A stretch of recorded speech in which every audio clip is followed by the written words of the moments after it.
Hey everyone, I'm not one to talk to my woodworking videos for a lot of reasons, but I've decided to explain what I'm doing through this one, because people can be misled when setting out on a project like this, and they're mostly misled because of the expense of it, and a few other things, but I also don't have to talk a lot because this isn't a difficult project. I'm about to use what I have left of some 1-inch pipe I salvaged, and wanted to show you how I intend to build a different type of bookcase for this room, turning into a rustic study. I'm not a fan of bookcases. I think they mostly take up room, and even if they're like built-ins or something, they still just collect dust instead of, books. So I'm making a few hanging boxes that will serve as a small bookcase. And now, unless you had a father like mine who was a pipe fitter for 30 years, building anything out of pipe is an expensive thing to do, especially with the cost of steel nowadays. So expect to dig deep if you want to do this. This is not even a huge project, and it would cost you probably about $85 to $90. I had to buy a few of these flanges and I think a union, and that was expensive. So I'm not going to show you, how I spray painted them. I think my audience is smart enough to know how I did that. But if you are going to set out on doing this and you bought them at a store, make sure you wipe the grease and the oil off them first. And, semi-gloss black looks pretty good in this room, but you could also use silver, and gray looks pretty nice. So I also figured out that I am probably not going to be able to assemble this and then mount it to the wall. I'm going to have to assemble it on the wall, and that's because this elbow joint is going to be the way of me being able to put two screws into the stud. This is heavy, and I'm probably, it's probably going to be heavy, and I'm going to need at least two screws into the stud. So anyway, I'm going to mount it to the wall, one piece at a time, and I'll do that now.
So this is what I came up with. I'll have to make 3 boxes now for it. You'll have to touch up the threads a little bit with some cheap black paint. So get a bottle of this. Testers, I believe this is. Yep, testers. And you also have to cover up the screw heads unless you can find some black drywall screws. So time to make the boxes. So this is a rustic room, obviously, and I'm going to do the same thing with the little bookcases here. And since it doesn't make a whole lot of sense to distress like mahogany or walnut, I'm going to use good old-fashioned poplar. Poplar is an excellent secondary wood. It's used on almost every single woodworking project, mostly for the interior parts that you don't see. And that's not to say poplar is an ugly wood, it just doesn't have any grain to it. So if you're going to finish it with a dark stain, you might as well use a hardwood like poplar. And I don't want to use pine because the books may weigh down on it over time and cause the shelf to bow a little bit. I'm going to join it together with biscuits. You guys have seen me use these before. Well, judging from my subscriber count, you haven't, but some of you have seen me use these before. For you non-woodworkers out there, these are biscuits. And for you woodworkers out there, this is a book. Anyway, that's how I'm going to join it together, and hopefully they come out all right.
So this is what I came up with, 3 different sizes of boxes for 3 different sizes of books. And you'll notice there's lots of reveals here. I didn't exactly spend a lot of time getting the joints exactly right. And that's okay, I want a rustic look anyway. I'm going to round over these parts with probably just a sander and maybe a block plane. But if you're going to start putting the finish on, make sure you wait about 12 hours until the glue dries. That's what I would suggest. So we'll see if I like this tomorrow.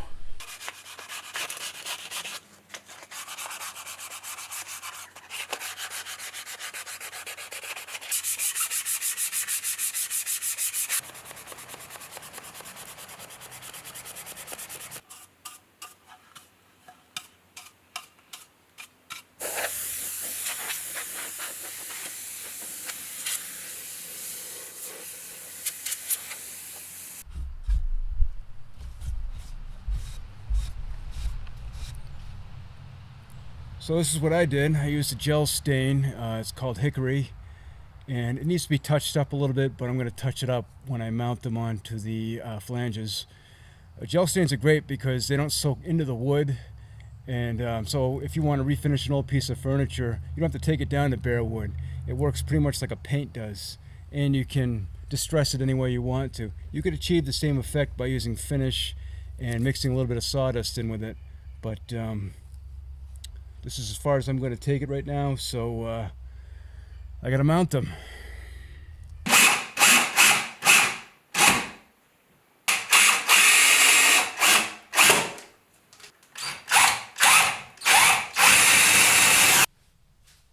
So this is the final product. It's not too bad. Look better when there's some books in it, but way too tacky right now, the stain is, so I'll have to wait 4 or 5 days before I can put anything in it. I'm probably going to touch it up a little bit too and do some fine adjusting. I'll probably have to put some stops on either side of it just in case someone's been drinking too much, bumps into it, and the whole thing goes crooked, because this will move back and forth. You can only tighten it so much, so I'll just put a couple stops and maybe put on some urethane, I don't know. But looks pretty good. What I wanted. So that's all I have. Thanks for watching.